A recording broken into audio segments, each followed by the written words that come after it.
नमस्कार दोस्तों, कंप्यूटर का एक नया क्लास लेकर हम आपके सामने उपस्थित हैं जो कि एमएस एक्सेल का पार्ट 2 वीडियो है। इसके पहले पार्ट 1 शूट कर दिया है, जाकर आप प्लेलिस्ट में देख सकते हैं।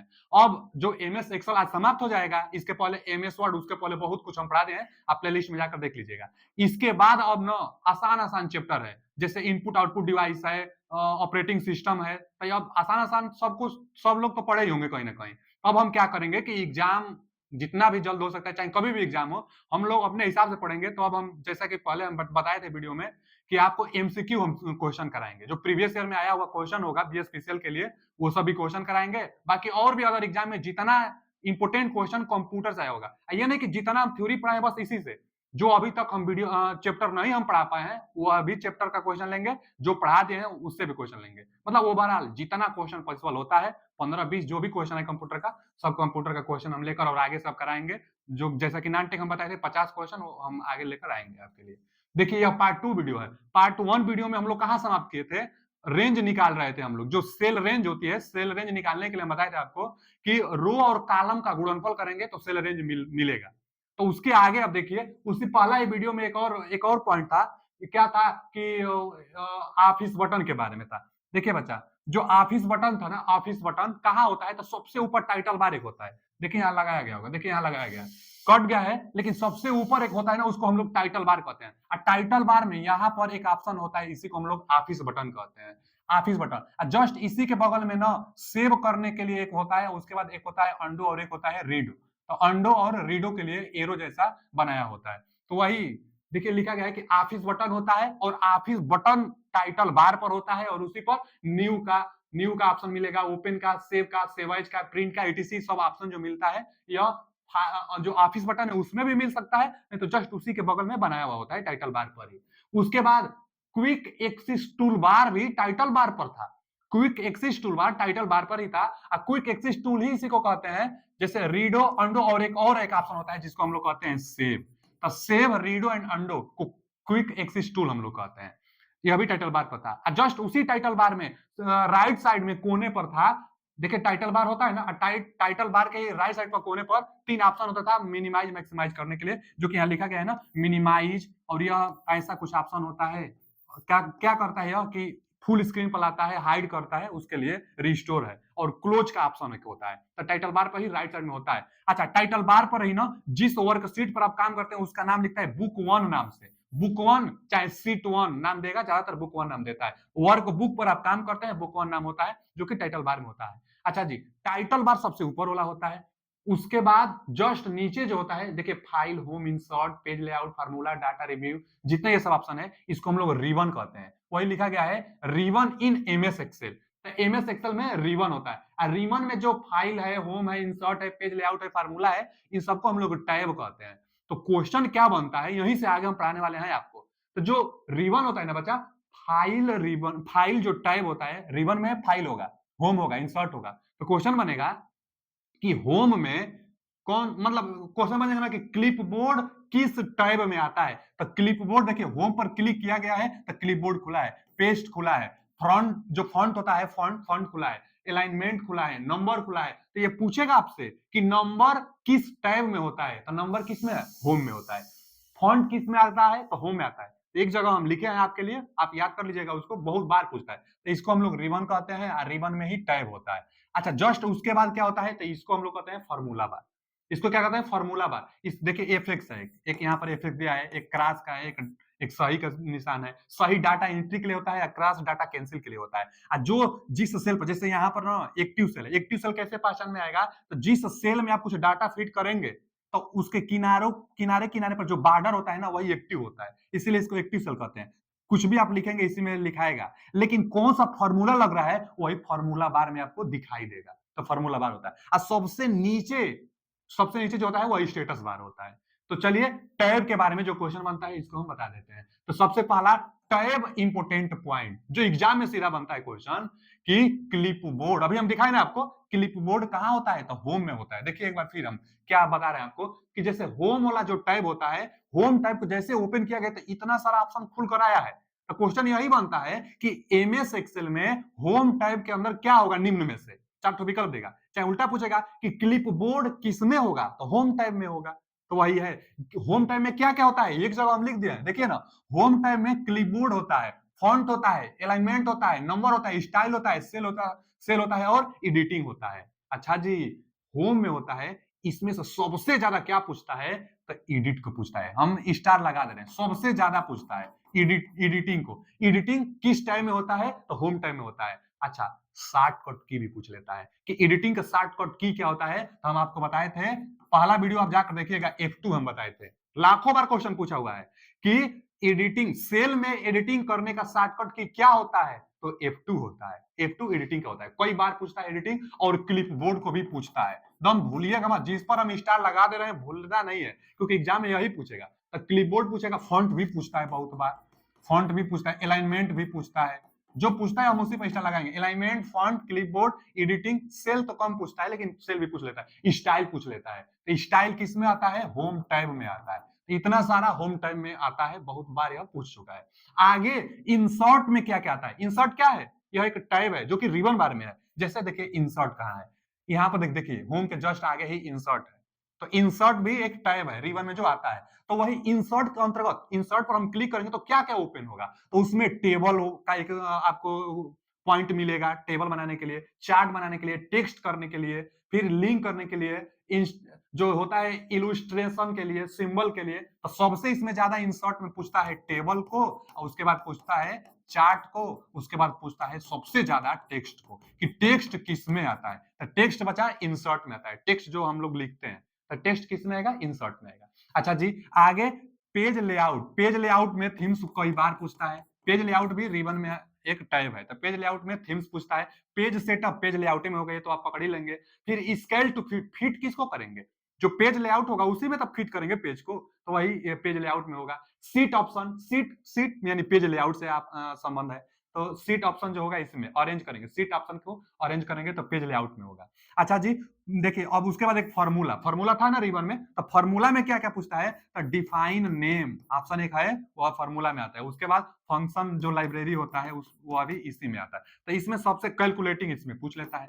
कैलकुलेशन जो होता है किस टाइम में होता है, तो कैलकुलेशन फार्मूला।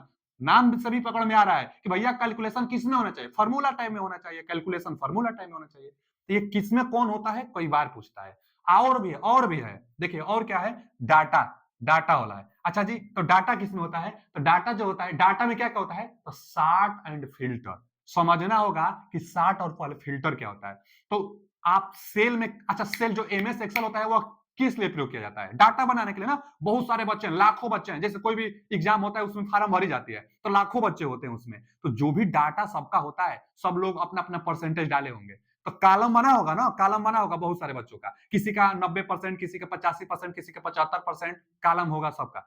अगर वह जो भी कंपनी है, चाहे जो भी कुछ है संस्था, वह फिल्टर लगाएगी, फिल्टर क्या लगाएगी, फिल्टर कर देगी कि 75% से ऊपर जितने बच्चे पाए हैं नंबर, उनका डाटा शो करे, तो शो कर देगा। यही फिल्टर किया जा रहा है। जैसे बहुत लोग तो फोटो भी खींचते हैं तो फिल्टर का प्रयोग कर लेते हैं, जो फिल्टर लगाएंगे वही आपको मिलेगा। तो वही फिल्टर में क्या किया जाता है कि कॉलम में, हम एमएस एक्सेल बता रहे हैं, तो एमएस एक्सेल में कॉलम में नंबर जो भी डाटा होती है उसको फिल्टर करने के लिए फिल्टर का प्रयोग करेंगे, मतलब छानने के लिए, उतना बनाने के लिए, उतना जितना आप एक लिमिट फिक्स करेंगे उससे ऊपर देने के लिए फिल्टर का प्रयोग करेंगे। यह कॉलम में किया जाता है। सार्ट का मतलब क्या होता है, सार्ट का मतलब ना असेंडिंग और डिसेंडिंग आर्डर में नाम को व्यवस्थित किया जाता है। जैसे लाखों जब बच्चे हैं तो किसी का नाम ए से स्टार्ट होगा, किसी का नाम डी से स्टार्ट होगा, किसी का नाम सी से स्टार्ट होगा। अच्छा, ए से स्टार्ट नाम होने वाले हजारों बच्चे होंगे, तो अब असेंडिंग मतलब और डिसेंडिंग, डिसेंडिंग मतलब घटते क्रम में, असेंडिंग मतलब बढ़ते क्रम में। तो घटते अथवा बढ़ते क्रम में ए से पहले नाम आए, उसके बाद बीबी से नाम आए, उसके बाद सीसी से नाम आए, तो यह एक असेंडिंग ऑर्डर है, चाहे डिसेंडिंग ऑर्डर है। तो असेंडिंग डिसेंडिंग ऑर्डर से व्यवस्थित करने के लिए सार्ट का प्रयोग किया जाता है, यह सेल में होता है। तो यही पूछता है कि सार्ट एंड जो फिल्टर है यह किस में आता है, तो डाटा रिबन टाइम में आता है, डाटा में आएगा। उसके बाद डाटा टूल्स तो पकड़ ही लेंगे, आउटलाइन अब पकड़ लेंगे, आउटलाइन किस में आएगा, आउटलाइन एक लाइन में करने के लिए डाटा को डाटा में ही आएगा। उसके बाद कनेक्शन से लेकर और एक्सटर्नल डाटा से लेकर, तो सार्ट एंड फिल्टर बहुत बार पूछता है, तो सार्ट एंड फिल्टर डाटा में होगा। अच्छा देखिए रिव्यू आ गया, तो रिव्यू में ना प्रूफिंग को बहुत बार पूछता है। अच्छा, आप समझ रहे हैं कि नहीं, प्रूफिंग होता क्या है, प्रूफिंग को आप समझ लीजिए ना, स्पेलिंग चेक समझ लीजिए, चाहे चेक समझ लीजिए, CHE चेक। चेक मतलब ना कि कोई भी स्पेलिंग अगर चेक करना हो, ग्रामर जो मिस्टेक होते हैं उसके लिए, तो चेक करता है, स्पेलिंग चेक करता है, चेक करता है, ठीक है ना जी। चेक करता है, कुछ भी अगर त्रुटि आती है, ग्रामर मिस्टेक भी आता है तो उसको चेक करता है। अच्छा, स्पेलिंग चेक करने के लिए शॉर्टकट की क्या हम बताए थे लेक्चर 1 में? F7 बताए थे आपको। तो F7 यह शॉर्टकट की है, कई बार पूछता है कि प्रूफिंग करने के लिए चाहे स्पेलिंग चेक करने के लिए किस शॉर्टकट की का प्रयोग करते हैं, तो F7 का प्रयोग करते हैं प्रूफिंग के लिए, जो कि जो भी मिस्टेक होता है उसको चेक करता है प्रूफिंग। अच्छा, यह किस में होता है? तो रिव्यू ऑप्शन में होगा। अच्छा जी, उसके बाद कमेंट का ऑप्शन भी कई बार पूछता है। अब कमेंट किस में मिलता है? तो यह भी रिव्यू में मिलता है। चेंज करने के लिए भी ऑप्शन, वो तो चेक चेक में ही तो हम लोग एडिट करेंगे और चेंज करेंगे, तो किस में मिलेगा? रिव्यू में। अच्छा जी, और उसके बाद एक तो रिव्यू, उसके बाद एक व्यू आता है। तो व्यू टाइम में क्या क्या मिलेगा? तो वर्क बुक व्यू मिलेगा। शो एंड हाइड, लाखों बार क्वेश्चन शो एंड हाइड वाला पूछता है। हम सेट कराएंगे, आगे जो वीडियो लाएंगे अब कंप्यूटर का प्रैक्टिस सेट खूब भर भर कर कराएंगे, ताकि जो भी कुछ अगर नहीं भी पढ़ पाए हैं तो प्रैक्टिस सेट में क्वेश्चन आए और हम लोग वहां पर सीख लेंगे। तो देखिएगा कितना बार यह क्वेश्चन पूछता है शो एंड हाइड का। तो शो एंड हाइड जो होता है ना, इसके लिए व्यू ऑप्शन होता है। अच्छा, इसके लिए शो एंड हाइड के लिए ना एक शॉर्टकट की होती है, विंडो प्लस डी। तो जो स्क्रीन टैब पर होता है ना, उसी को हाइड कर देता है। तो विंडो प्लस डी होता है, सो जो हाइड करने के लिए होता है, विंडो प्लस जो डी होता है वह हाइड करने के लिए होता है, पूरा स्क्रीन जो टैब पर होता है ना उसको। अच्छा, जूम का ऑप्शन भी पूछता है कई बार। तो जूम जो होता है, जूम का ऑप्शन भी व्यू में होता है। व्यू मतलब देखा ना, तो देखने के लिए ही तो हम लोग जूम करेंगे, चाहे शो एंड हाइड करेंगे, तो इस व्यू में आएगा। उसके बाद विंडो और हाँ, इसको भी पूछता है, माइक्रो को। माइक्रो को पूछ लेता है। माइक्रो किस में आता है? तो व्यू में। अच्छा, आप तो विंडो समझते हैं, जूम समझते हैं, शो हाइड समझते हैं, वर्कबुक व्यू समझते हैं, लेकिन माइक्रो बहुत लोग नहीं समझते होंगे, यह क्या होता है? तो देखिए, जो माइक्रो होता है ना, आप नहीं पढ़े होंगे, थिसॉसर्स का मतलब क्या होता है कि एंटोनिम्स सिनोनिम्स प्रयोग करने में, तो एंटोनिम्स सिनोनिम्स प्रूफिंग में भी प्रयोग किया जाता है। और माइक्रोज का मतलब ये होता है ना जी, कि एक ही चीज अगर बार बार प्रयोग की जा रही है, तो वहां पर माइक्रोज का एक ऑप्शन लगा देंगे, तो वह चीज आपको लिखना नहीं पड़ेगा, ऑटोमेटिक अपने आप वो लिख देगा। जैसे पहला अक्षर लिखेंगे तो आगे का अक्षर अपने आप लिखेगा, जैसे कीबोर्ड में भी होता है। अगर कोई चीज एक बार आप अगर मोबाइल में ही जो क्लिपबोर्ड होता है उसमें अगर टाइप कर लिए हैं, और दोबारा कभी वो चीज आप टाइप करना चाहते हैं, तो अपने आप वो नंबर दिखा देता है नीचे, बस उसको आप क्लिक करिए, वो लिखा जाता है। तो वही माइक्रो ऑप्शन होता है। माइक्रो ऑप्शन ऑन है तभी ऐसा होता है कि एक ही चीज अगर बार बार प्रयोग करते हैं तो अपने आप लिखा हुआ वो आ जाता है, उसी को हम लोग क्या कहते हैं? माइक्रो कहते हैं। तो माइक्रो ऑप्शन इतना ही था कि जो कि पूछ लेगा कि कौन किस में होता है, एक जगह हम कलेक्ट कर दिए थे आपको। चलिए आगे, अब आगे क्या पूछ लेगा? अच्छा, एक आप शॉर्टकट की पूछ लेता है, कंट्रोल प्लस F1। शॉर्टकट की बहुत सारा एमएस एक्सेल का पार्ट 1 में हम बताए हैं, जो जो इंपोर्टेंट था। कुछ कुछ जो बच गया है उसको हम इसमें लिख दिए हैं, जैसे कंट्रोल प्लस F1। तो शो हाइड तो करेगा, लेकिन रिबन को करेगा। रिबन क्या था? जिसमें सब टैब था, नहीं रिबन बार एक था, तो रिबन को शो हाइड करेगा कंट्रोल प्लस F से। हम एक और अभी लिखे हैं, विंडो। विंडो का कीबोर्ड में ऑप्शन होता है विंडो प्लस डी। तो यह क्या करता है? यह भी हाइड करता है, लेकिन हाइड क्या करेगा? जो डेस्कटॉप पर जो भी कुछ शो हुआ रहेगा उसको हाइड करेगा। तो हाइड करेगा विंडो प्लस डी डेस्कटॉप को, डेस्कटॉप पर जो भी कुछ होता है उसको हाइड करेगा। लेकिन रिबन को हाइड करेगा, सो चाहे हाइड करेगा, कंट्रोल प्लस F1 करेगा। उसके बाद कंट्रोल प्लस इंड भी कई बार पूछता है, तो यह अंडू की तरह काम करता है। जो अंडू होता है ना बच्चा, उसकी तरह कंट्रोल प्लस इंड काम करता है। अब यह अंडू क्या होता है? चाहे कंट्रोल प्लस इंड दबाने से क्या होगा? तब कोई एमएस एक्सेल है, एमएस एक्सेल पर आप काम कर रहे हैं, जैसे कोई आपके पास वर्कबुक है जी, ठीक है, वर्कबुक है। अच्छा, मान लीजिए ना कि आप यहाँ पर ना कुछ काम कर रहे हैं, यहाँ पर कुछ काम कर लेंगे। उसके बाद यहाँ पर काम करने के बाद चलिए यहाँ पर कुछ अब काम कर रहे हैं, यहाँ पर कुछ काम कर रहे हैं। लेकिन अब याद आया कि अरे यार, इसके पहले तो जिस सेल में हम काम किए थे वहां पर कुछ त्रुटि था। तो यहां से डायरेक्ट यहाँ आने के लिए, अच्छा, बहुते तो सेल होता है, कभी एकदम नीचे कभी एकदम ऊपर काम करना होगा, तो कभी ऊपर गए हैं कभी नीचे गए हैं, तो नीचे सेल में फिर दोबारा आना है, चाहे ऊपर गए हैं ऊपर काम करके फिर नीचे आ गए, अब फिर चाहते हैं, याद आया कि अरे इसके पहले जो जिस सेल में हम काम किए थे उसमें कुछ त्रुटि रह गई थी, तो डायरेक्ट वहां जाने के लिए कंट्रोल प्लस एंड का ऑप्शन लगाएंगे, तो डायरेक्ट अगर पहले यहाँ के हैं, वर्तमान में आप यहाँ पर है, तो यहाँ से यहाँ चले जाएंगे। यानी कंट्रोल प्लस इंड का प्रयोग जिस सेल में है उस सेल से जस्ट पहला सेल में जिसमें आप काम किए होंगे उसमें चले जाएंगे। इंड का मतलब लास्ट में नहीं जाना, इंड होम में लास्ट में जाएंगे आप। कंट्रोल प्लस होम में क्या होता है? कंट्रोल प्लस होम में ना सबसे होम का मतलब एकदम स्टार्टिंग, जैसे कोई सेल है देखिए इसमें आप पहुंच जाएंगे कंट्रोल प्लस होम दबाने से। A1 हम लिखे भी हैं। A1 देखिए हम बताए थे आपको पहला वीडियो में कि ABCD डॉट डॉट XFD तक पूरा कॉलम होता है। और उसके बाद रो, रो इसको हॉरिजॉन्टली जो होता है इसको रो कहते हैं। तो रो 1 2 3 4 5 ऐसा ही डॉट डॉट लाखों में होता है। तो जो पहला सेल है इसका एड्रेस कैसे लिखा जाता है, पहले कॉलम लिखेंगे उसके बाद रो लिखेंगे। तो कॉलम ए वाला कॉलम है और रो 1 है तो A1 तो पहला में आप चले जाएंगे, कहीं भी रहेंगे, यहाँ कितना भी नीचे किधरियो भी रहिए आप, कोई भी सेल में रहिए, पहला सेल में जाने के लिए आप कंट्रोल प्लस होम दबा देंगे तो पहला सेल में एकदम चले जाएंगे, पहला रो का पहला कॉलम में आप चले जाएंगे कंट्रोल प्लस होम से। लेकिन कंट्रोल प्लस इंड से जिस सेल में है उसके पहले सेल में जिस सेल में आप काम किए थे उसमें आप चले जाएंगे। यानी अंडू क्या होता है कि जिस सेल में हम काम कर रहे हैं उसके पहले जिस सेल में हम काम किए रहे होंगे उसी में हम चले जाएंगे, वही अंडू का काम होता है। यानी पिछला लास्ट पिछला में जिसमें हम काम किए उसमें कंट्रोल प्लस इंड से कंट्रोल प्लस होम से पहला कॉलम और पहला रो का पहला सेल में चले जाएंगे। अच्छा जी, उसके बाद एक आता है फार्मूला बार जो कि हम पिक्चर में दिखाए थे। तो फार्मूला बार में एफएक्स लिखता है। तो एफएक्स में क्या लिखता है, जो कोई भी आप फार्मूला यूज किए होंगे जिस सेल में वही फार्मूला शो करता है फार्मूला बार में। और उसमें दो चिन्ह था, एक सही का एक क्रॉस का। तो जो सही होता है यह डाटा को इंटर करता है, डाटा को इंटर करता है मतलब एंट्री करता है, डाटा को एंट्री करता है। एक क्रॉस का होता है, ये क्या करता है बच्चा, डाटा को कैंसिल करता है, डाटा को क्या करता है कैंसिल कर देता है। तो क्रॉस डाटा को, जिस एक्टिव सेल में आप काम कर रहे हैं डाटा को कैंसिल करना है तो क्रॉस पर दबाइए, अगर डाटा एंट्री कर देना है तो सही पर आप दबा सकते हैं। फार्मूला बार में ये होता है, फार्मूला बार में फार्मूला शो करेगा, जिस एक्टिव सेल में जो फार्मूला लगा रहेगा उसी को शो कर देगा। अच्छा, सबसे ज्यादा तो इसको पूछता है ऑप्शन में, 4 ऑप्शन देगा, अब पूछेगा ड्रैग एंड डाउन, यहाँ एंड दे देगा कि ड्रैग एंड डाउन चाहे ड्रैग एंड ड्रॉप का क्या आशय है, 4 विकल्प दिया रहेगा।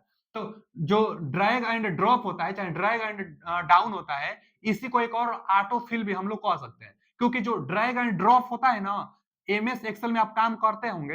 देखिए हम पहले तो चार्ट को दिखा देते हैं आपको, जो एमएस एक्सेल है यहाँ देखिए, यह एमएस एक्सेल का वर्कशीट है, इस पर आप काम कर रहे हैं। तो जो भी एक्टिव सेल है इसमें तो यहाँ पर एक्टिव सेल है, यहाँ पर कहीं पर किसी भी सेल में कोई भी एक्टिव सेल हो वहां पर आप नीचे राइट साइड जिस एक्टिव सेल पर हैं आप उसी एक्टिव सेल के राइट साइड में नीचे आप जैसे जाएंगे तब जैसे एरो को यहां पर ले जाएंगे तो एक प्लस का चिन्ह बन जाता है, देखे होंगे आप। एक्टिव सेल में जैसे कार्नर पर ले जाएंगे नीचे राइट साइड में तो यहाँ पर एक प्लस का साइन बन जाता है, अपने माउस के जो भी एरो होगा यहाँ पर ले जाएंगे प्लस का साइन बनेगा।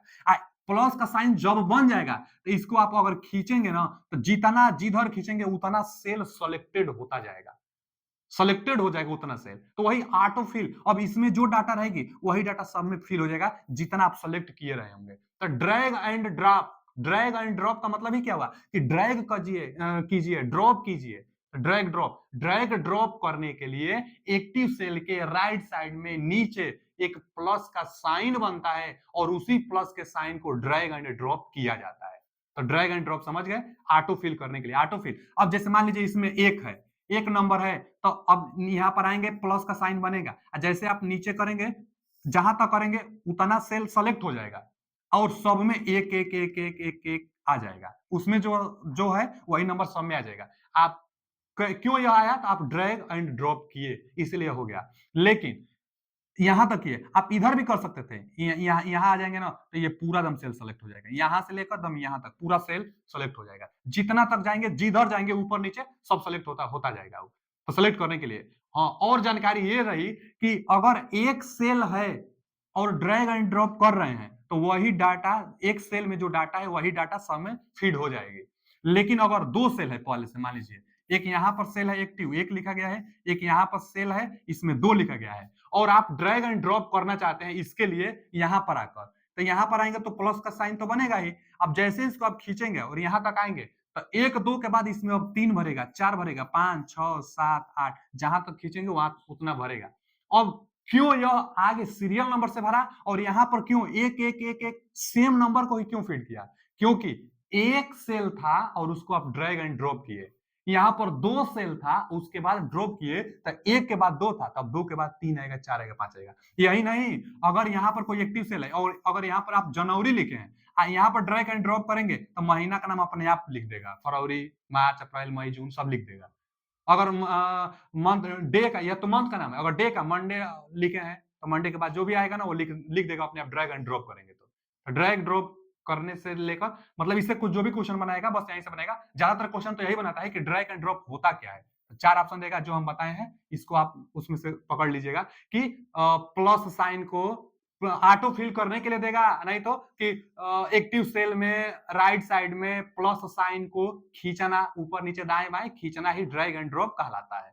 तो ड्रैग एंड ड्रॉप आप समझ गए होंगे, ड्रैग एंड ड्रॉप समझ गए होंगे, ऑटो फिल करने के लिए होता है। अच्छा जी, आगे अगला पॉइंट क्या है, तो देखिए ना, ऑटो फिल करने के लिए और एक ऑप्शन है कि कंट्रोल प्लस डी दबा देंगे तो ऑटो फिल हो जाएगी। कंट्रोल प्लस डी दबा देंगे तो ऑटो फिल हो जाएगा। जैसे जैसे यहाँ पर हम अभी बताएं कि कोई सेल है ना, यहाँ पर कोई सेल है, चलिए एक कोई एक्टिव सेल है यहाँ पर। अब क्या करें ना कि ड्रैग एंड ड्रॉप कर लिए, चाहे सेलेक्ट आप कर लीजिए कोई भी। अब यहाँ पर अगर एक ही था और आप सेलेक्ट कर लिए, 1 2 3 सेल सेलेक्ट कर लिए और कंट्रोल प्लस आप डी दबाएंगे ना, कंट्रोल प्लस डी दबाएंगे तो जो इसमें डाटा है वही इसमें सब में फीड हो जाएगी। तो ऑटो फिल करने के लिए भी हम लोग कंट्रोल प्लस डी का प्रयोग करते हैं। जैसे वही यहाँ पर लिखा गया कि ऑटो फिल करने के लिए, ऑटो फिल अपने आप सभी सेल में फिल डाटा को करने के लिए कंट्रोल प्लस डी का प्रयोग किया जाता है। अगर पूछ देता हाँ यह एमएस एक्सेल है, इसके पहले हम एमएस वर्ड बताए थे, तो एमएस वर्ड में control plus D dialog box खोलने के लिए था। डायलॉग बॉक्स में क्या आता है, फंड का साइज आता है, फंड से रिलेटेड जो भी एक्सचेंज करना होता है वो करते हैं हम लोग एमएस वर्ड में। कंट्रोल प्लस डी फंड के लिए आता था, डायलॉग बॉक्स के लिए आता था। लेकिन यहाँ एमएस एक्सेल में control plus D auto fill के लिए आएगा, जितना सेलेक्ट रहेगा सब में डाटा फिल हो जाएगी अपने आप, ऑटो फिल के लिए। अच्छा जी, प्रिंट प्रीव्यू के लिए भी पूछता है तो control plus F2, control plus F2, control plus F2 print preview. Print preview क्या होता है, तो कोई भी प्रिंट जब की जाती है तो प्रिंट करने से पहले उसको देख ली जाती है, जैसा दिखेगा वैसा ही प्रिंट होगा, तो वही होता है प्रिंट प्रीव्यू।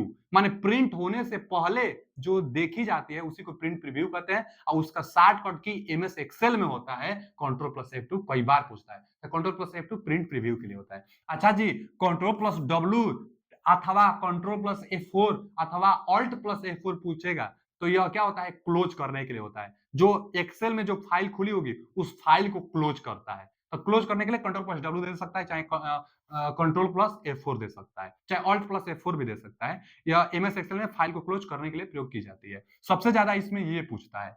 अच्छा जी, उसके बाद ये तो कम पूछता है, alt plus F strike through के लिए होता है। स्ट्राइक थ्रू क्या होता है, control plus F, control plus 5, control plus 5 strike through के लिए होता है। स्ट्राइक थ्रू क्या होता है, जैसे ABC लगा कि नहीं नहीं ये तो गलत है, तो यहाँ पर एक बी से कट लगा देगा, इसी को स्ट्राइक थ्रू कहते हैं। स्ट्राइक थ्रू करने के लिए कंट्रोल प्लस F इसका 5 का प्रयोग करते हैं हम लोग। अच्छा जी, देखिए डायलॉग बॉक्स एमएस एक्सेल में खोलने के लिए control shift plus F, control shift plus F प्रयोग करने से डायलॉग बॉक्स खुलता है, जबकि एमएस वर्ड में कंट्रोल प्लस डी से, अभी बताए ना कंट्रोल प्लस डी से एमएस वर्ड में, जबकि एमएस एक्सेल में क्या होता है, ऑटो फिल होता है। अच्छा, control plus shift plus F से डायलॉग बॉक्स खुलता है, जो कि फॉन्ट की साइज को कम बेसी हम लोग कर सकते हैं। चलिए आगे चलते हैं। अगला पॉइंट क्या पूछ सकता है आपसे, तो इसको भी कई बार पूछता है, इसको भी कई बार पूछता है। क्या पूछता है कि रैप टेक्स्ट क्या होता है। रैप टेक्स्ट का पहले तो शॉर्टकट की क्या होता है, ऑल्ट प्लस इंटर, बहुत बार इसको पूछता है। ऑल्ट प्लस इंटर किसका शॉर्टकट की है, यही पूछता है। चाहे नाम लेकर पूछ लेता है कि रैप टेक्स्ट का शॉर्टकट की क्या है, नहीं तो उल्टा ही पूछता है कि ऑल्ट प्लस इंटर किसका शॉर्टकट की है, तो alt plus inter wrap text का है। अच्छा जी, रैप टेक्स्ट क्या होता है, तो रैप टेक्स्ट क्या होता है ना कि कोई सेल है, सेल में ना आप लिख रहे हैं, कई बार देखे होंगे अगर आप एमएस एक्सेल पर काम किए होंगे तो आप देखते होंगे कि मान लीजिए यहाँ पर लिखना है कि Ram is a good boy, तो जब लिखते होंगे ना आप Ram is a good boy, तो सेल छोटा पड़ जाता होगा, अंदर छिप जाता होगा। Ram is a good boy लिखते होंगे तो अंदर छिप जाता होगा, अंदर नहीं भी छिपता होगा तो इस सेल पर चढ़ जाता है, यहां से लेकर यहां तक पूरा आ जाता है। तो अब क्या करता है रैप टेक्स्ट कि इतना लंबा न करके इस सेल की चौड़ाई को बढ़ा देता है, इस सेल की जो चौड़ाई होती है ना कुछ इसको बड़ा कर देता है। अब कोई लाइन में Ram is a good boy, कोई लाइन में लिख देता है ताकि पूरा का पूरा लिखावट आपको स्पष्ट दिखाई दे। तो यही यही होता है रैप टेक्स्ट। रैप टेक्स्ट में क्या होता है कि जो डाटा होती है उसको कोई लाइन में ब्रेक, मतलब कोई लाइन में ब्रेक कर देता है और एक ही सेल में फिट करता है। सेल की चौड़ाई भले बढ़ जाती है लेकिन एक ही सेल में फिट करता है रैप टेक्स्ट। इसके लिए ऑल्ट प्लस इंटर शॉर्टकट की होता है रैप टेक्स्ट का। देखिए लिखा गया है एक ही सेल में डाटा को फिट करने की कोशिश करता है। ताकि क्यों करता है, ताकि आपको सभी डाटा अस्पष्ट दिखाई दे। नहीं तो एक नहीं करेगा ना रैप टेक्स्ट तो आपको दिखाई नहीं देगा, अंदर छिप जाएगा, नहीं तो इस पर चढ़ जाएगा तो इसके ऊपर जो डाटा होगी उसको दिक्कत करेगा, वो नहीं दिखाई देगा आपको। तो इसलिए इसकी चौड़ाई बढ़ाकर और एक ही सेल में सभी डाटा को दिखाने के लिए काम करता है। तो एक ही सेल में दिखाता है, अलाइनमेंट करता है, साफ साफ समझ सकते हैं आप। अलाइनमेंट मतलब कि एक ही सेल में फिट बैठाता है। क्या था, ऑल्ट प्लस इंटर, इसी को रैप टेक्स्ट कहते हैं। अच्छा जी, रैप टेक्स्ट हो गया। उसके बाद एक ऑप्शन आता है मर्ज एंड सेंटर, इसको भी पूछ लेता है, मर्ज एंड सेंटर को भी। मर्ज एंड सेंटर क्या करता है कि दो सेल में आप डाटा लिख रहे हैं, जैसे यहां पर कुछ कुछ लिखे हैं, यहां पर कुछ लिखे हैं, कुछ डाटा यहां पर लिखे हैं। अब आप क्या चाहते हैं कि यह तो दोनों एक ही सेल में होना चाहिए, चाहे ऐसा काम किया जाए कि यह दोनों सेल मिलाकर एक हो जाए। जैसे एमएस एक्सेल पर कुछ काम कर रहे हैं और आपको हेडिंग बनाना है, तो हेडिंग बनाने के लिए आप सोचे ना कि हेडिंग एकदम ठीक बीच में लिखा है, सेल तो बहुत सारा होता है लेकिन आप सोचेंगे कि हेडिंग ठीक बीच में लिखा है, तो आप एक सेल, दो सेल और तीन सेल, इन तीनों सेलों को आप क्या करेंगे, मर्ज करना चाहेंगे। जो जो जो तीन सेल है ना, तीनों सेल को आप मर्ज करेंगे, उसके बाद हेडिंग एक में लिख देंगे, स्पष्ट आप पता चलेगा। तो इसी सेल को मर्ज करने के लिए वही मर्ज एंड सेंटर कहा जाता है, मर्ज एंड सेंटर। तो सेल को, कई सेल को आपस में मिलाकर एक सेल बनाने के लिए मर्ज एंड सेंटर कहलाता है। अच्छा देखिए, पहले और एक काम कि अगर मर्ज एंड सेंटर करेंगे तो जो पहला सेल में डाटा रहेगा वही डाटा बचेगा। ये भी है, जैसे देखिए यहां से और यहां से दो सेल है, अब दोनों सेल में कुछ ना कुछ मान है, कुछ इसमें भी डाटा है, कुछ इसमें भी डाटा है। आप चाहते हैं कि इन दोनों सेल को मिलाकर एक सेल कर दिया जाए, तो एक सेल आप करेंगे ना तो क्या होगा कि पहला सेल का जो डाटा होगा वही बचेगा, दूसरा सेल का डाटा हट जाएगा। तो मर्ज एंड सेंटर करने से पहला सेल में डाटा बचता है, तो पहले सेल का डाटा बचता है। मर्ज एंड सेंटर दो सेल को मर्ज करने के लिए प्रयोग किया जाता है, पहला सेल का डाटा बचता है, यही पूछेगा। उसके बाद और शॉर्टकट की हाइड रो के लिए पूछेगा, तो ऑल्ट प्लस कंट्रोल प्लस 9। अगर रो हाइड करना है तो कंट्रोल प्लस 9 करेंगे, अगर कॉलम हाइड करना है तो कंट्रोल प्लस ओ करेंगे, ऑन हाइड करना है तो शिफ्ट के साथ इसी को दबा देते हैं, यानी कंट्रोल प्लस ओ को शिफ्ट के साथ दबाने से ऑन हाइड होता है। तो column on hide control shift plus O से हो जाएगी। अब कंट्रोल प्लस 9 यह अंक है, न्यूमेरिक वैल्यू है, तो कंट्रोल प्लस 9 का प्रयोग करने से हाइड होगा, रो हाइड होगा। लेकिन ऑन हाइड रो करना है तो शिफ्ट के साथ इसी को दबा दीजिए, यानी कंट्रोल शिफ्ट के साथ 9 को अगर दबाएंगे आप तो ऑन हाइड हो जाएगा। यहां से भी शॉर्टकट की आपसे पूछ सकता है। चलिए आगे चलते हैं। आगे एक और पूछ लेता है ऑटो सम के लिए शॉर्टकट की, बहुत बार पूछा है लल्ला कि ऑल्ट प्लस इक्वल टू किसका शॉर्टकट की है, तो नंबर को ऑटो फिल करने के लिए, नंबर को न्यूमेरिकल वैल्यू जितना नंबर होता है उसको ऑटो सम करने के लिए, ऑटो फिल नहीं ऑटो सम करने के लिए, मतलब अपने आप जोड़ने के लिए। तो ऑल्ट प्लस बराबर का इक्वल टू का सीन ऑटो सम के लिए होता है, बहुत इंपॉर्टेंट है। ऑटो सम के लिए जो शॉर्टकट की है ना, यहाँ पर यह शॉर्टकट की बहुत ज्यादा पूछता है। जितना हम बताएं सब तैयार करें, देखिएगा क्वेश्चन अपने आप बनाएंगे आप। तो ऑल्ट प्लस इक्वल टू का सीन ऑटो सम के लिए करता है, नंबर को जोड़ता है। अच्छा जी, यह तो हम बता ही दिए। सॉर्ट एंड फिल्टर आपको बताए थे। फिल्टर क्या करता है, फिल्टर कॉलम में अप्लाई की जाती है, जो फिल्टर आप लगाएंगे उसको ऊपर कर देता है। और सॉर्ट में हम बताए थे असेंडिंग एंड डिसेंडिंग ऑर्डर में डाटा को व्यवस्थित करता है। तो यह सॉर्ट और फिल्टर का काम बता दें हम आपको। चलिए आगे चलते हैं। कुछ फार्मूला से क्वेश्चन आपको देखने को मिलता है एग्जाम में। फार्मूला से कैसा क्वेश्चन बनेगा, हम सीधा क्वेश्चन ही लिए हैं। क्वेश्चन हम बताएंगे आपको, आप समझ जाएंगे, क्वेश्चन आएगा तब बना लेंगे। जैसे फार्मूला से पहले तो लॉजिकल जो ऑपरेशन होता है, जो लॉजिकल ऑपरेटर होता है उससे भी क्वेश्चन बनता है। पहले लॉजिकल ऑपरेटर का साइन क्या क्या होता है, तो लॉजिकल ऑपरेटर में बड़ा का साइन आ सकता है, छोटा का साइन आ सकता है, बड़ा एंड बराबर का, छोटा एंड बराबर का, अथवा अगर ऐसा चिन्ह दे बड़ा और छोटा दोनों का एक तरफ, तो इसका मतलब होता है ना कि आर नॉट इक्वल टू, यानी not equal to. Not equal to का मतलब ये होता है कि बराबर नहीं है। तो नॉट नॉट इक्वल टू अगर ऐसे चिन्ह दे दें तब, ये छोटा और बराबर, बड़ा और बराबर, ये बड़ा मतलब ये बड़ा और ये छोटा, ये लॉजिकल ऑपरेटर है। अच्छा जी, जैसे सवाल कैसे बनेगा, एक सवाल लिखे हैं हम, और ये जो होता है ना लॉजिकल ऑपरेटर, इससे सवाल बहुत कम बनता है, आगे हम जो बताएंगे उससे सवाल ज्यादा आता है। फिर भी एक सवाल लिए हैं, जैसे यही क्वेश्चन है। अच्छा एक बात और जानिए, एमएस एक्सेल में कोई भी फॉर्मूला लगेगा, उसके पहले बराबर चिन्ह जरूर रहेगा। देखिए यहाँ पर बराबर चिन्ह है, बराबर चिन्ह तो निश्चित रूप से रहेगा।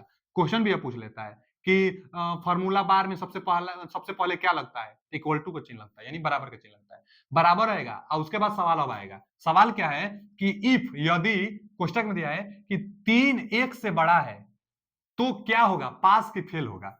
अच्छा, पास का मतलब सही रहेगा, फेल का मतलब गलत कथन रहेगा तब। तो क्या निकल कर आएगा? इसका जवाब क्या आप बताएंगे? कि 3 1 से बड़ा है, सही बात है। तो क्या निकल कर आएगा? पास निकल कर आएगा। तो इसका जवाब पास सही जवाब है। विकल्प में पास दिया रहेगा, पास लगा दीजिएगा। अच्छा, यही अगर साइन अब कुछ ऐसा दिया होता है, यहां से ऐसे, अब कहता है कि 3 1 से माने देखिए ना, अगर ऐसे दे देना 3 और ऐसे 1 दे दे, तो अब यह कथन गलत है, क्योंकि जिधर का मुंह होता है वही बड़ा होता है। यह चिन्ह में, लॉजिकल ऑपरेटर में जिधर का मुंह खुला होता है वही बड़ा होता है। तो अब बोल रहा है कि 3 से 1 बड़ा है। 3 से 1 बड़ा कहां होता है? तो इसके लिए फाल्स निकल कर आएगा जवाब। तो लॉजिकल ऑपरेटर में क्वेश्चन बहुत आसान होता है, बस ट्रू, इसको ना देखिए यहां पर लिखा गया ना पास और फेल, तो ट्रू एंड फॉल्स भी दे सकता है। तो ट्रू एंड फॉल्स, चाहे पास एंड फेल। तो फेल मतलब निगेटिव, गलत के लिए, और पास सही के लिए। तो यहाँ पर पास आएगा क्योंकि कथन जो था वह सही था। जी आप समझ गए होंगे, लॉजिकल ऑपरेटर से सवाल बहुत ज्यादा नहीं बनता है। सवाल तो ज्यादा बनता है, फ्लोर से बनता है, सीलिंग से बनता है, इवन से, ऑड से, अर्थमेटिक अथवा चाहे जो सम होता है सम से बनता है, एवरेज से बनता है, मैक्सिमम से बनता है, मिनिमम से बनता है, राउंड अप से बनता है, और सेल की संख्या। तो सेल रेंज तो हम बता दिए आपको। सेल रेंज पहला वीडियो देखिएगा, लास्ट में सेल रेंज निकालने के लिए बताए थे, रो गुणे कॉलम करेंगे तो सेल रेंज चाहे सेल की संख्या निकल जाएगी। सेल रेंज को ही सेल की संख्या कहते हैं। तो सेल की संख्या बता लेंगे, बाकी इनसे जो सवाल बनेगा सबके बारे में हम दो दो चार चार सवाल लिए हैं, बता देंगे, आप एकदम समझ जाएंगे, आसान है। चलिए पहला क्वेश्चन की तरफ, पहले हम फ्लोर बता रहे हैं। देखिए फ्लोर हम पहले बता दिए कि कोई भी एमएस एक्सेल में फॉर्मूला लगेगा तो स्टार्टिंग में बराबर निश्चित रूप से रहेगा, तो बराबर दिया गया है। अच्छा, फ्लोर 3 2 का मान बताइए, एकदम ऐसा ही क्वेश्चन बनेगा, यही एक क्वेश्चन है। यह क्वेश्चन का जवाब क्या होगा आपको यहां बताना है, इसका जवाब क्या होगा। उसके बाद एक और क्वेश्चन लिए हैं हम, फ्लोर 64 10, इसका जवाब क्या होगा आपको बताना है। ऐसे ही 4 क्वेश्चन लिए हैं, फ्लोर उड़ा देंगे आप पहले बस समझ लीजिए, फ्लोर का मतलब फ्लोर कहाँ होता है? ग्राउंड फ्लोर कहते हैं ना हम लोग, तो फ्लोर नीचे होता है। और सीलिंग कहाँ होता है? सीलिंग फैन यानी ऊपर होता है। तो सीलिंग जब जुड़ेगा ना, सीलिंग तो ऊपर की वैल्यू पूछ रहा है, अब फ्लोर जब जुटेगा ना तो नीचे की वैल्यू पूछ रहा है, यही आप समझिएगा। अब देखिए नीचे की वैल्यू किसके नीचे, अब फ्लोर बताना है माने नीचे का मान बताना है। अब आगे एक सवाल है, 3 और 2 दिया है, तो जो जो लास्ट में होता है, यदि उसके पहाड़े में यहाँ का अंक आता है तो यही जवाब हो जाएगा, चाहे यहाँ सीलिंग दे चाहे फ्लोर दे, नहीं जोड़ना घटाना बढ़ाना कुछ नहीं करना है। अगर इसके पहाड़े में जैसे 2 का गुणज हम करेंगे तो 2 का गुणज क्या होता है? 4 होता है, 6 होता है, 8 होता है, 10 होता है। कम भी 2 का गुणज 0 होता है, तो कम भी ले सकते हैं, ज्यादा भी ले सकते हैं, लेकिन फ्लोर में हमेशा कम लिया जाता है। तो अगर इसके गुणज में यहां पर है तो वही जवाब होगा, और नहीं है तो गुणज करना पड़ेगा। अब जैसे फ्लोर है तो 2 का गुणज यहां करना होगा, यानी ऐसा मान लें कि 2 से कट जाए, वो भी पूरा पूरा कटे, तो यहां पर ऐसा मान होना चाहिए जो कि 2 से कट जाए, लेकिन फ्लोर है तो नीचे का मान, अब 3 से 1 कम जाएंगे तो 2, और 2 से 2 कट ही जाएगा तो इसका जवाब 2 होगा। फ्लोर मतलब नीचे का मान होना चाहिए, इससे कटना चाहिए। और सवाल देखिए, फ्लोर मतलब नीचे का मान लेना है, लेकिन 2 से इसको कटना चाहिए, ज्यादा नहीं लेना है। फ्लोर है ना, फ्लोर मतलब नीचे, तो नीचे का मान। अब पूर्ण मान भी, दशमलव में मान नहीं कंप्यूटर बताता है, तो पूर्ण मान भी आना चाहिए। तो देखिए ना, 23.5 है तो पहले 23 पर आइए, 23 2 से कटेगा नहीं, तो और एक कम करिए, 23 नहीं कटेगा तो 22 कटेगा ना जी, 22 कट जाएगा, तो 2 का गुणज होता है 22, तो इसका जवाब क्या हो जाएगा? 22 हो जाएगा, 22 हो जाएगा इसका जवाब। फ्लोर मतलब नीचे का मान। अब आप जवाब बताइए, जवाब बताइए आप क्या होना चाहिए कि 10 का गुणज यहां होना चाहिए, लेकिन इसके गुणज में यहां का मान इससे कम ही होना चाहिए, इससे ज्यादा नहीं आना चाहिए। तो 10 का गुणज देखिए 64 है ना जी, फ्लोर है इसीलिए नीचे का मान, तो 64 है, फिर आएगा 63 62 61 फिर 60, और 60 10 से कट जाएगा तो इसका जवाब 60 होगा। 60 10 से कट जाएगा, नीचे का मान देना है यहां पर भी। अब देखिए लीजिए आ ही गया एक सवाल कि अगर इसका गुणज यहां पर मिल जाता है, तब कुछ नहीं सोचना है, यही जवाब हो जाएगा 3, क्योंकि 3 के पहाड़े में ही तो यह 3 आता है, हो जाएगा। फ्लोर है चाहे सीलिंग रहे, कुछ भी रहे, तो आप उम्मीद है कि आप फ्लोर वाला सवाल बना लेंगे। फ्लोर का मतलब नीचे का मान, वह यहाँ वाले का गुणज में होना चाहिए। चलिए आइए सीलिंग पर। अब जैसे यहाँ हम लिया है क्वेश्चन सीलिंग पर। सीलिंग मतलब क्या होता है? सीलिंग मतलब ऊपर। सीलिंग फैन कहाँ लगता है? सीलिंग फैन ऊपर लगता है, यानी ऊपर का मान हम लेना है। तो अब देखिए यहाँ पर आपको जवाब बताना है, दो के पहाड़े में यहाँ पर गुणज होना चाहिए, दो का गुणज यहाँ पर होना चाहिए, लेकिन ज्यादा वाला, इससे ज्यादा मान होना चाहिए। तो दो से सीलिंग मतलब ज्यादा होता भी है, तो दो के पहाड़े में 5 तो आता नहीं है, तो 5 नहीं जवाब होगा। क्या होगा? तो इससे एक ऊपर जाएंगे, फ्लोर में नीचे जाते थे, सीलिंग में ऊपर जाएंगे, तो 5 से ऊपर जाएंगे तो 6 आएगा, और 2 से कट जाएगा, इसलिए इसका जवाब 6 होगा। इसका जवाब क्या होगा बच्चा? सीलिंग में ना ऊपर जाना है। अब 49.5 है और 7 के पहाड़े में, अब बहुत लोग सोचेंगे 49 लगा देगा, क्योंकि 49 तो 7 से कट जाएगा, लेकिन 49 गलत होगा, क्योंकि यहाँ पर फ्लोर नहीं पूछा है, सीलिंग पूछा है, और सीलिंग में ज्यादा बताएंगे, तो अब 49.5 से ज्यादा क्या आएगा? 50 आएगा, अब 50 7 से कटेगा नहीं। अब तब क्या कटेगा 7 से? तब 50 नहीं कटेगा, 51, 52, 53, 54, 55, 56 कटेगा, 7 8 56, तो इसका जवाब 56 होगा। चाहे जितना भी आगे जाए, जाता रहे, एक जरूरी नहीं है, कितना भी आगे जाए, लेकिन कटना चाहिए। 7 8 56, एक तो होगा 7 7 49, तो कम हो गया, 7 8 56, तो 56 कट जाएगा, तो इसका 56 जवाब सही है। देखिए एक यहाँ पर हम दोनों का मर्ज करके सवाल ले लिए हैं, यहाँ पर फ्लोर भी दिए हैं, सीलिंग भी दिए हैं, अब आपको जवाब बताना है। तो जवाब बताना है, तो अब ये देखिए फ्लोर 16 8, तो फ्लोर है तो डाउन बताना है, लेकिन अगर 8 के गुणज में यहाँ पर मान रहेगा तो अब नहीं घटाना है, यानी 8 गुना 16 कट जाता है, तो इसका 16 आगे यहाँ प्लस दिया है तो प्लस। अब सीलिंग फिर यहाँ पर भी कट जा रहा है ना, तो कुछ सोचना ही नहीं है, जब कट जाएगा तो सीधा वही जवाब हो जाएगा। अब यहाँ से जोड़ लीजिए, यहाँ पर 6 6 12 13 यानी 23, तो 23 इसका जवाब आ जाएगा, ये दोनों एक ही में मर्ज करके दिया गया, इसका 23 जवाब सही है। चलिए आगे, कट जाएगा तो कुछ नहीं सोचना है, बस वही जवाब रख देना है। अब आइए राउंड पर, राउंड का भी सवाल पूछता है, तो जब राउंड का सवाल पूछेगा आपसे, तो राउंड राउंड का मतलब ना कि अगर कामा लगाकर 2 दिया रहेगा, तो दशमलव के बाद 2 अंक तक आपको जवाब बताना है। अगर 0 लिखा रहेगा तो दशमलव के बाद एक भी अंक नहीं होना चाहिए। अगर माइनस में रहेगा, यहाँ भी 0 है तो दशमलव के बाद नहीं होना चाहिए, 2 है तो दशमलव के बाद 2 अंक तक आपको जवाब बताना है। तो पहले यही देखिए, आगे फिर माइनस वाला भी हम बता देंगे। राउंड में आपको जवाब देना है, राउंड बताना है, लेकिन 2 है तो दशमलव के बाद 2 अंक तक, तो दशमलव के बाद 2 अंक तक, तो इतना तो रहेगा ही, 24.6 तो रहेगा, 24.6 तो रहेगा, 2 अंक तक बताना है, यानी 24.67, यहाँ पर 7 लिखे कि 8 लिखे, यही ना सोच रहे होंगे आप। 2 अंक तक बताना है तो 24.67 लिखा जाए कि 24.68 लिखा जाए। तो देखिए ना, यह अगर 78 है ना, 6 6 7 8, यानी ये 78 है तो 80 के करीब है, तो जिसके करीब रहता है वही लिखा भी जाता है। 78 है 80 के करीब है, तो यहाँ 8 0 80 ही कर दीजिए। 80 जब करेंगे तो यह खुद जीरो, जीरो का महत्व होता नहीं है, तो आ गया 2 अंक पर, 2 अंक पर ही चाहिए, तो 24.68, यानी 24.67 गलत जवाब है, 24.68 सही जवाब है। क्यों 8? क्योंकि यह 80 के करीब था। जैसे यहाँ देखिए, राउंड फिर करना है, 2 अंक पर देना है, यानी 57.42, तो 57.42 लिखे कि 57.43 लिखे? तब देखिए ना, 57.4, अब देखिए यहाँ पर 3 करना है ना कि 200 लिखे कि 300 लिखे? तो 300 के करीब है यह, यानी 3 होना चाहिए। ये 289 300 के करीब है ना, जितना हटता है उसको पूरा एक में जोड़कर देखा जाता है कि किसके करीब है। अब यहाँ पर दो दशमलव के बाद 2 अंक बताना है, 57.42, तो 57.4 200 लिखा जाए कि 57.4 300 लिखा जाए? तो 300 ज्यादा उचित रहेगा, क्योंकि 289 300 के करीब है, इसीलिए 57.43 इसका सही जवाब है। 0 का महत्व नहीं होता है, जिसके करीब रहेगा वही, और 2 अंक पर ही दशमलव को आपको बताना है। जैसे यहाँ देखिए, अब देखिए ना, यह 0 है, यानी दशमलव के बाद सब 0 ही होना चाहिए, दशमलव के बाद एक भी अंक नहीं चाहिए, इसलिए 0 लिखा है। तो अब दशमलव के बाद ना, तो यहाँ पर 58, अब दशमलव 58 दशमलव 000 होगा, लेकिन अब 58 दशमलव, यह 478 है, इन्हीं को ना 0 करना है, तो 478 500 से ज्यादा रहता तो अब जोड़ देते, लेकिन यह 500 से कम है तो जोड़ेंगे नहीं, इतना ही आंसर रहेगा। तो इसका क्या जवाब होगा? 58 जवाब सही जवाब है। अच्छा जी, अब आगे देखिए, यहाँ पर 0 दिया है, फिर 0 दिया है, तो दशमलव के बाद सबको हटाना है, लेकिन ये देखिए दशमलव के बाद हटाएंगे ना, तो 9 8 7 2, तो यह 9 8 7 9872, यह 1000 के करीब है, यानी एक इसमें जोड़ना ही उचित होगा।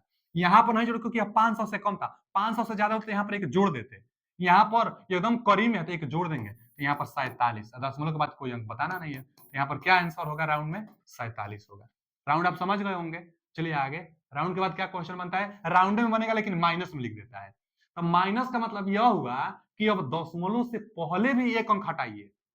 माइनस यहाँ पर ये तो एवरेज वाला आ गया। राउंड में -3 का मतलब कि दशमलव के बाद भी 3 को आप हटाइए, माने जीरो करिए। जीरो करना होता है साथ-साथ। तो देखिए ना, अब यहाँ पर जीरो करेंगे ना, 7 -1 का मतलब दशमलव के बाद इसको जीरो करना है। तो 729 है और लास्ट वाला जीरो करना है, तो ये 730 के करीब है, तो 730 इसका जवाब सही है। जीरो करना होता है। जैसे आगे यहाँ देखिए, 729 730 के करीब है, राउंड ऑफ हो गया। यहाँ देखिए, यहाँ 3892 है और 3 जीरो करना है लास्ट में। यहाँ जीरो, यहाँ जीरो, यहाँ जीरो। तो 3892 है, इन तीनों को जीरो करना है। 892 हजार के करीब है लगभग, एक जोड़ देने में ही भलाई है, यानी 4000 इसका सही जवाब होगा। जिस राउंड ऑफ का मतलब होता है करीब में मान बताना, तो करीब में मान हम लोग बता रहे हैं। अब -3 का मतलब कि 3 जीरो करना है, तो अब यहाँ पर 3000 लिखेंगे तो घाटा ना जाएगा, 4000 लिख देंगे तो थोड़ा सा ही अंतर होगा। तो राउंड का मतलब, राउंड ऑफ का मतलब करीब में मान बताना है। राउंड ऑफ मतलब थोड़ा सा ज्यादा मान, राउंड डाउन मतलब थोड़ा सा कम मान होता है, तो वही राउंड ऑफ राउंड डाउन किया जाता है। अच्छा, राउंड ऑफ भी आप समझ ही गए होंगे, इतना ही। माइनस का बनता है, जीरो का बनता है और 1 का बनता है, 1 2 3 का। तो हम जितना बनता है क्वेश्चन सब बना दिए। यही राउंड डाउन में आता है, माइनस वाला रहता है। तो राउंड अप में अगर पॉजिटिव वैल्यू था, जैसे यहाँ पर देखिए, यह पॉजिटिव वैल्यू था ना, तो यह राउंड अप में आएगा। माइनस था तो यह राउंड डाउन में आ जाएगा। तो राउंड अप राउंड डाउन दोनों हम बता दिए आपको, राउंड में वैल्यू बताना होता है। अब एवरेज मान को के पूछ लेता है, तो एवरेज जैसे निकाला जाता है ना, वैसे ही निकालिए आप। इक्वल टू दिया है, एवरेज बताना है 4 3 8 का। तो एवरेज मान कैसे निकालते हैं? कुल पदों का योग बटा में कुल पदों की संख्या। तो 4 3 8 को जोड़ लीजिए, 4 + 3 + 8 कुल पदों का योग और बटा में कुल पदों की संख्या, 1 2 3 3, यही एवरेज मान निकल कर आ जाएगा। तो जोड़िए ना, 8 4 12 3 15 बटा में 3 और 3 5 15, यानी एवरेज मान 5 निकल कर आ रहा है। तो इसका जवाब 5 होगा, इसका जवाब 5 होगा। एवरेज आप निकाल लेंगे। इसी तरह अगर मैक्सिमम पूछ देना, यहाँ पर जैसे सवाल ऐसे दे सकता है, मैक्स मैक्स यही सवाल 4 3 8, यह एक सवाल है। इसका जवाब क्या होगा? तो यहाँ मैक्स का मतलब मैक्सिमम मान आपसे पूछ रहा है, और जब मैक्सिमम मान आपसे पूछेगा तो इसमें से बड़ा मान 8 है, तो इसका जवाब 8 हो जाएगा। यहाँ मिनिमम पूछ देता है तो सबसे जो छोटा होता है वही जवाब आप हम दे देते हैं। एवरेज जब पूछेगा तो जोड़कर जितना संख्या उससे भाग देंगे, एवरेज निकलेगा। एक नया टाइप से ऐसे भी क्वेश्चन कभी कभी पूछ देता है कि एवरेज वैल्यू ही बताइए, लेकिन 3 4 3 8 बड़ा है 9 से 1, कुछ ऐसे दे दिया है। तो देखिए अभी भी वैसे निकलेगा, कुल पदों का योग 4 + 3। अब यहाँ क्या लिखे, 8 लिखे कि 9 लिखे कि दोनों लिखे? तो देखिए कंप्यूटर हमेशा 0 अथवा 1 भाषा समझता है। अगर यह भाषा सही है तो 1 लिखिएगा, अगर यह भाषा गलत है तो 0 लिखिएगा। और देखिए 8 9 से बड़ा है, गलत कहा है, तो आप इसके जगह पर 0 लिखिएगा। गलत रहेगा तो 0 और सही रहेगा तो 1 लिखिएगा। और उसके बाद लास्ट में 1 है तो 1 को लिख लीजिए। अब कितना पद है? 1 2, इसको 1 पद लेंगे, 3 1 पद 4, 1 2 3 4 पद है, तो 4 से भाग दीजिए। तो 4 3 7 1 8 बटा में 4, यानी 2 जवाब इसका निकल कर आ रहा है। तो एमएस एक्सेल का जो जितना थ्योरी जो कि एग्जाम में बन सकता है, सब कुछ हम दोनों वीडियो में कंप्लीट कर दिए हैं। बाकी क्वेश्चन करेंगे, जो भी छूटा होगा वहां बता देंगे। पीडीएफ पाने के लिए लिंक लगा हुआ है, ज्वाइन हो जाइएगा। आगे से हम नॉन टेक्निकल बी स्पेशल के लिए लगातार कंटिन्यू वीडियो लेकर हम आते रहेंगे। Thank you.